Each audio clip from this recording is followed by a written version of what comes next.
Welcome everybody, this is Tim Watrous, President of Digital Advisors. And this is Kevin Gordon, President of Capital Advisors Group. We'd like to welcome you to our K-12 Politics and Tech video series. Our objective is to give you the absolute latest of what's going on in Sacramento that affects public school districts, obviously, and as well as all the technology stuff that's going on that's so vital to delivering for kids these days.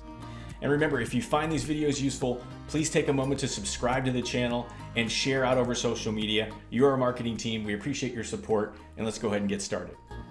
All right, everybody, welcome. Tim Watrous, President of Digital Advisors, back with another episode of K-12 Politics and Tech. As always, co-host of the show, Kevin Gordon, President of Capital Advisors, is here. Kevin, glad you're here. Good to be here. Yeah, and a frequent guest we haven't had on for a little while, but Bob Wise, basically a former congressman for 20 plus years, helped start a group called Future Ready. And Bob, we're really glad to have you back to help us talk about what's going on in DC this week. Things may or may not be heating up in Congress this summer, so let's talk about it. Absolutely. Well, yeah, let's start there. There's a window to get some things done here in DC before people take a break. Can you tell us how things are going with, just basically the federal budget and maybe any education implications there?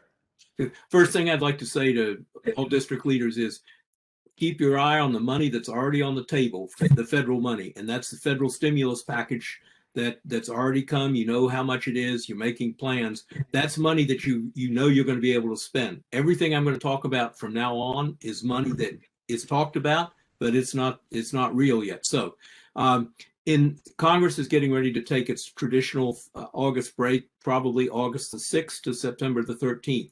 It wants to get as much done as possible before that. There's nothing worse than going home and saying I didn't do anything. And so therefore, the House of Representatives passed on a party line vote out of the committee a major increase for education, the Education Appropriations Bill.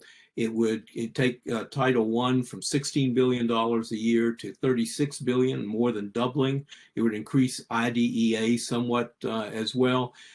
But I just want to stress to everyone, and that will probably be voted on in the full House of Representatives next week before the Congress goes home for August. So major education increase, but coming out of the House of Representatives. Having said that, the Senate has not taken up any appropriations bill. There has been no final budget resolution passed that sets top limits. And so don't get too excited about this. Because it's very likely that by the time the fiscal year ends for the federal government, the new one begins October 1st, we're going to be there'll be an impasse, and they'll probably pass a continuing resolution. But having said that, right now the action in the House will be next week voting on a major appropriation bill doubling Title I. Second thing that, there you go. What I was going to say, Bob, is that because it's almost like a three-ring circus going on with regard to money and conversations. You've got I know you'll talk about it, but the big infrastructure package that is out there. Then you've got this big Biden $3.5 trillion American Families thing. And then there's that appropriation thing you just talked about we'd really like to see, but it almost lives in the shadow of those two issues. And all the politics around it is that Democrats are not going to get all of this stuff. And so at the end of the day, as excited as we get about what might happen on Title I and special ed, is that sort of the translation of where you're going is that it's very, very possible that the budget we get next year, despite all of the promise of that great budget the president put forward, will only be what we have already. It'll just be a continuation of the current year budget, which people need to understand that when you go to a continuing resolution in the House of Representatives, it means you stick with the numbers you had in the year you just closed, correct? Oh, absolutely. You just summed it up beautifully. You won't need me next week. But the other element, you said three-ring, and there's actually a four-ring circus going here. The fourth is that comes up only every few years is that the debt ceiling is about to expire. And that what that means is that the federal debt is at a certain ceiling that it requires congressional legislation to be able to borrow more. And the Congress suspended it in 2019. The suspension is up on August the 1st. the Treasury can shuffle dollars around for a little while and probably once get us through September. But at that point, then you get down to this proverbial government shutdown, and even worse, are you going to default on debts that the federal government owes? It won't happen at the end of the day after all the gamesmanship. There will be a debt ceiling extension. However, it will be used to hold hostage or to influence all the other three rings of the circus that you just mentioned. So at the end of the day, and the end of the day to me is September 31st, which is the end of the federal fiscal year, is you will probably see the same amount of money being allocated for Title I and the other education programs that we have this year. That you will probably, the $3.5 trillion, if it passes, will be significantly slimmed down. There will be an infrastructure bill for $1.2 trillion. We'll talk about that in a minute, I think. And my guess is that after a lot of people holding their noses and turning blue, the debt ceiling will be extended because otherwise we're in default. So that's about where we are. Got it. Really great. Well, thanks, Bob. And you mentioned the infrastructure bill. I just in prep for this, that is something that you believe there is an opportunity to see before the break. Can you talk a little bit about that? Like what's inside and what is the likelihood of seeing that? Sure. The president proposed, I think it was maybe 2.5 trillion, slightly less in infrastructure. It's the Republicans and Democrats have been trying to work out a deal. They've come up with a compromise, at least 10 Republicans. Anyway, it'll be about 1.2 trillion. But what does it mean for education? What it means for education is that there will be money in there, as was proposed in the original one, for electric school buses. There will be money in there for removing lead pipes that bring water into schools. Those are two major things. There will be money, and we're going to talk more about it in a minute, for broadband expansion. Let me tell you what's not in it, and that's what I think is most significant. Initially, the president proposed $100 billion for school building construction and renovation, of which $50 billion would be direct grants and $50 billion would be bonding authority. That is completely out of this bill. Thanks for the update there, Bob. And yeah, we hope to see something done before everyone takes their break. And like you said, it's the one thing that they might be able to go home and say they were able to do this in this go around. So, Kevin, I don't know if you had anything to add to that, but please jump in if you do. Yeah, I mean, the one other little thing that is talked about all the time as we try to kind of keep track of the moving parts in DC is reconciliation as a process, which is this process by which Democrats can basically force their way without any Republican votes. And the president, in his very long and frankly pretty impressive town hall he did the other night on CNN, talked about all of this. It puts a huge premium on trying to reach out to Republicans to get agreement on some of these things. But reconciliation is still a potential tool. Is it viable for any of the three things that we were talking about in terms of spending money, Bob, or is one of them more likely than another, or how does reconciliation play in all? Reconciliation will definitely work if they choose it on the infrastructure bill because there's a bipartisan agreement on it. In fact, I think they can probably even break a filibuster. Filibuster takes 60 votes to break. Reconciliation on the American Families Plan in its present form of 3.5 trillion, I don't think will fly because you will need, for reconciliation, you still need 50 Democrats to vote for it, and there are at least 2 that have indicated they're not willing to go that way on a bill that large, spending that large. So I think that there's a lot more negotiation that needs to be done before you can jam something through on reconciliation on that particular bill. Got it. Great. Good. Thanks. Yeah, thanks for clearing that up, Bob. And Kevin, and this is actually sort of a national thing right now too. As the numbers start to spike again, people are starting to recommend masks here and there. There's been a lot of mask debate going on in California, and also some linkage over to independent study, which has also been a hot topic. So, Kevin, can you fill us in on the latest on both of those, please? Yeah, these are two issues that never were envisioned to cross paths, and they have in what I think is a pretty clumsy way.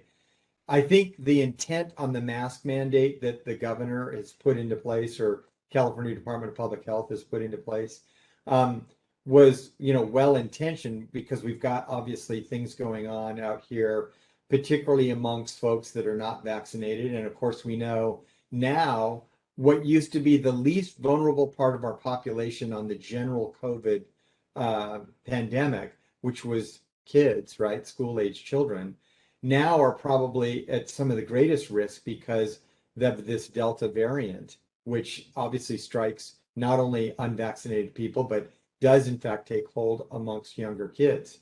And so it creates an emergency that says maybe we ought to do masking. The governor's gone that way. It's become very controversial in schools, but not so much because of just saying we ought to have a mask. One of the things that they did do that I think people forget is they got rid of the distancing requirements. Now, if you look at CDC's advice, if the governor hadn't done anything and the California Department of Public Health had done nothing, the CDC's advice was to keep a 3-foot distance, and they recommended masks and various kinds of things for kids that are over 2. But so the bottom line is what the state was really trying to do is do us a favor, is get rid of the distancing requirements so that we can actually operate our schools without this 3-foot or 6-foot kinds of guidance that we've seen in the past. No limits there. But the one inconvenience would be that you have to wear a mask. Well, we've all gotten used to wearing masks. But nonetheless, it's become controversial because injected in it, of course, was the idea that if you didn't wear a mask, then you're basically not coming to school. And the way that was packaged was not so diplomatic. They walked it back a little bit and said, look, we're going to keep the mask mandate in place, but we're going to let districts decide what kind of enforcement they want to have. And if you don't have the kid coming to school every day, then you're going to have to put them into what is the only alternative for distance learning now, because we didn't create an alternative, and that's independent study. And the independent study rubric of what they put together and the accountability for it doesn't really work well here. And one of the things that the California School Board Association did was a graphic that shows the circular logic of what they've done, which is that in independent study, if you're going to use independent study for distance learning, it says you're going to have to track engagement of pupils. And if that pupil is not engaged or attending or doing what they need to do, you need to get them back into in-person learning right away. Well, that doesn't square with the idea of it being the alternative for a kid that doesn't wear a mask. Because if the kid doesn't wear a mask, they do the independent study, they're not engaged. The alternative is to put them back in the classroom. They don't want to wear a mask. And this just goes around and around. So they've kind of created this monster that doesn't really work. So what it cries out for is the legislature to clean it up. So we'll see if when they come back, they're on their break as well. So they'll come back in late August. And we'll see if when they come back, if they put some little effort into this to try to clean this up. The other thing that's going on is there are some county superintendents around the state who are saying to CDPH, why don't you have some kind of a metric based on science that says, look, if you're in a school that's never had to have masks and you have no cases and you have, the certain metrics are right, just like we did the color coding system for many months in California, let's have a system like it for our schools so that if all the circumstances are right, kids return and they don't have a mask requirement. I'm not sure where that's going to land, but there is that's out there as well this week. Well, thanks for sharing that, Kevin. And we do feel for our superintendent friends that are out on the front lines battling through these issues right now, trying to navigate that the different sorts of guidance that are coming from your communities and from the state and federal agencies that are trying to provide guidance. So anyway, we feel for you, and we'll keep you updated on any new updates there. So, big news recently is the governor signing the high-speed broadband bill. Kevin, can you give us the overview there, please? Yeah, the governor visited Tulare County and signed this legislation. It was Traver Elementary School, and he had with him the main authors in the legislature of all the biggest broadband bills, starting with Lena Gonzalez, senator, and we've talked about her legislation, the Broadband for All effort that she's done. You had Assemblymember Aguirre Curry there as well, and so you had the legislative delegation there that have been authoring bills in this particular area. They do have independent legislation that's still moving, and I'm assuming it picks up different nuances of what's left to do. But for the most part, the big news was in the $6 billion package of funding. It's one-time money spread over a 3-year period that makes investments in middle mile and last mile, a loan fund, and then also sets up a statewide advisory committee on broadband. We're hoping to have some influence on who sits on that as well. So a lot of stuff going on there. One of the biggest questions we get, Tim, is we throw around the terms middle mile and last mile, and I have my sort of very elementary explanation for it. When I talk about middle, what I understand to be middle mile is that connectivity that gets you to the local network. Last mile gets you from that local network actually to a house or a school. Is that the right way to? Yeah, so good question. So imagine rural counties. Imagine they're all dirt roads, and you're going to build a freeway that gets you at least to the county. And really, when we're talking about the middle mile, we're talking about fiber that runs out to these rural areas where it doesn't exist right now. Right. You could say, hey, I want to spend $10,000 to upgrade my internet, but there's no fiber close enough to you to make that worthwhile. So middle mile is getting fiber, dangerously close or within striking distance of folks in these rural communities for the most part, or where they lack fiber now. When that fiber is in their middle mile, now you got to solve the last mile, and the last mile is from that fiber line to somebody's house to make that internet connection happen. Last mile has been one of the trickiest things to solve in closing the digital divide. But being such a large state with all this rural area, we have a big middle mile problem. So it's great to see this, this in place. And I'm very excited that this is here. You talked about the other bills that are still alive and maybe are going to be tweaked a little bit for this. I want to just make sure everybody understands that this is something that's going to take years to see the benefit of, because you don't just dig holes and drop the fiber in a few months. It's going to take a while to see this, but eventually we will have a large improvement in the number of people we're able to serve with high-speed internet access. So I'm very happy about that. Bob, I wanted to ask you a question though, because we talked about the infrastructure package. We know there's a large chunk of dollars in there for federal broadband initiative. How would these work together? You were on the infrastructure team back in DC for many years. How do those national initiatives connect with a state initiative like this? Well, I think it's very interesting the governor signed it in Tulare County, because that also, as I recall, happens to be represented by Kevin McCarthy, who is the leading Republican in the U.S. House of Representatives. So that's a good message there as well, the importance of connectivity. So how does it, well, Tim, I mean, you and Kevin, you all have talked about it. First, we've always had the E-rate program, and then that's been put on steroids this year. And districts still have, I believe you were saying, Tim or Kevin, until August the 15th to apply for the additional $7 billion that's been out there. The infrastructure bill that is likely to pass has $65 billion in it. Now that's over a number of years, but so the key then is to make sure there's a state strategy that looks at exactly what's the state doing, what's the E-rate doing, and now how do we fill in with the additional broadband dollars? The purpose of the broadband in the infrastructure bill, as the president says, and I think that the Republicans and Democrats agree on, is broadband is now, in connectivity is now like electricity or water. It's a basic utility that people need to have, and this is an attempt to get it to as many communities as possible. So what it really calls upon, though, is that there is a need for a state strategy, because all of a sudden you have 3 or 4 different sources of funding coming in, federal and state. You have private contractors coming in. How do you put all that together to get to what Kevin opened up with, that last mile? Great. Thanks for clearing that up, Bob. And again, we hope to see something significant with that infrastructure package there. We know we've got our state level initiatives. So we expect to see some really great improvement in that in hopefully not too long future. But yes, it is August 15th is the deadline for those emergency connectivity funds, ECF. If your team hasn't done this yet, please jump on board. $400 per student for a device, $250 for a hotspot, and they're going to cover the cost of internet connections in your students' and teachers' homes. So, in your students' homes, excuse me. So I want to just say, Kevin, we're a little short on time here, but the state board adopt the state ESSER plan, and I know that's been a big thing that people have been waiting on. Can you tell us a little bit about that, please? Yeah, the state board actually had a deadline for adopting its own plan with regard to the American Rescue Act and this last round of ESSER funds.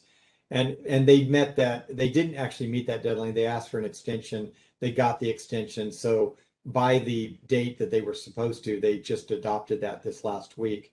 But more important is the local plans that need to be adopted. So by October 29th of this year, LEAs are going to be required to adopt their plans. One of the things you want to pay attention to as a local district is, does the work that you did earlier this year with regard to early sort of getting reopened satisfy that requirement? And it might with regard to the plan. I think a lot of that work has been done by you, but there is an expenditure plan also. And that expenditure plan, there's no substitute for that. You do have to do that expenditure plan. CDE has excellent guidance on this on their webpage. And literally all you have to do is put in ESSER 3 at the CDE website, and it should pop up, and you should be able to find the template that they have for those local plans and the local expenditure plan. So you've got both of those at your fingertips. That should be able to help you a lot. And yeah, the state board did take action last week. Well, thanks for sharing that, Kevin. And yeah, October 29th seems like a long way away, but we'll be opening school, and that'll be right around the corner, of course. So a couple of other things here. Keith Kruger is basically the executive director of COSIN, the national version of SITE in California, the Technology Director Association nationally. Very active back in DC. Was calling out in the media for support to basically have E-rate support cybersecurity, because school districts do not have a budget for this, and it's a big threat to all districts. I mentioned that because we've talked about many times on this broadcast, taking the opportunities for some advocacy. If this is something that you're worried about, you might want to throw some support behind COSIN and Keith Kruger back there. The gentleman, John Harrington, the CEO of Funds for Learning, has been out in social media asking people to support Keith. So please take a moment, make sure if you have any advocacy teams, you're asking them to please support this and try to bring in some support for cybersecurity through the E-rate program, because that's one of the few areas that can actually help schools with something like this. And then my final thing is, I know Kevin and Bob, you've been kind enough to support us as we've done these innovation academies with school district leadership teams. USC Innovative District Leadership Academy. We're going to be starting in January 2022. The beginning of the school year was a little too overwhelming with all the reopening stuff, so we moved that start date to January. We are going to have some of the grads like Jerry Almendarez, Holly Eads from Orcutt, Heather Olson from Pacifica School District. They're going to be on with Kate O'Connor, who's the Assistant Dean of Professional Development at USC. We're going to have a webinar where they're going to talk about their experience and how it's helped them, navigate the pandemic and all the changes that are coming, how it's helped them and their teams. So I highly encourage you to join us for the webinar. It's going to be August 12th, Thursday, August 12th at 11 a.m. We'll put a little link to that here, and we look forward to seeing you and chatting with you about that there. But Kevin and Bob, I don't know if you had any final words to wrap up before we close here. No, that's it. No, it's a hot summer everywhere, and I think in Congress as well as every place else, and particularly where people are getting ready to start school, Congress is getting ready, hopefully, to start doing some action. We'll see. Well, Bob, we always appreciate having you here, and Kevin, great seeing you. We'll be updating everyone with the latest news again here shortly, and we'll look forward to talking to you soon. Thank you. Great. Thanks, everybody. So thanks again for joining us for another week of this broadcast. And I just want to take a moment to remind you, if you haven't already, please subscribe to our channel and share this out over social media. Again, you're our marketing team. I'll also finish by saying, if you have some questions, please send them our way. We'd be happy to address them on a future broadcast. So with that, thanks everybody, and we'll talk soon.